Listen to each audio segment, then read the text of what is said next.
প্রতিরক্ষা সচিব পিট হেগসেথের একটি বার্তা বিশ্বজুড়ে সামরিক উত্তেজনার পারও চড়িয়ে দিয়েছে। সম্প্রতি তিনি মার্কিন সেনাকর্তাদের জরুরি বৈঠকে ডেকে কড়া নির্দেশ দেন, যুদ্ধের জন্য প্রস্তুত থাকতে হবে, এমনকি জয়ের জন্যও তৈরি থাকতে হবে। শান্তি বজায় রাখতে হলে এমন প্রস্তুতি অপরিহার্য বলে মন্তব্য করেন তিনি। যদিও সরাসরি তিনি কোনো দেশের নাম নেননি, কিন্তু রুশ ইউক্রেন যুদ্ধ পরিস্থিতির মাঝে তার এই মন্তব্যকে ক্রেমলিন বেশ তাৎপর্যপূর্ণ মনে করছে।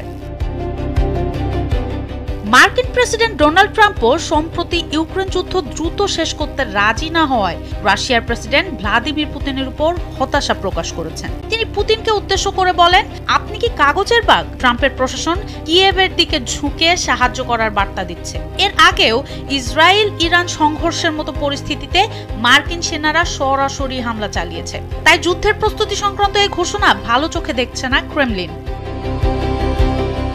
মার্কিন প্রতিরক্ষা সচিবের এই আহ্বানের তীব্র প্রতিক্রিয়া জানিয়েছে রাশিয়া। ক্রেমলিনের মুখপাত্র দিমিত্রি পেসকভ পাল্টা হুঁশিয়ারি দিয়ে বলেছেন, যদি শান্তি চাও যুদ্ধের জন্য প্রস্তুত হও। এই উক্তি সুপরিচিত এবং মস্কো তাদের সামরিক শক্তি বৃদ্ধি করছে, তবে তাদের মূল লক্ষ্য কূটনৈতিক সমাধান, বিশেষ করে ইউক্রেন সংকট সহ সব বিরোধ আলোচনার টেবিলে সমাধান করা।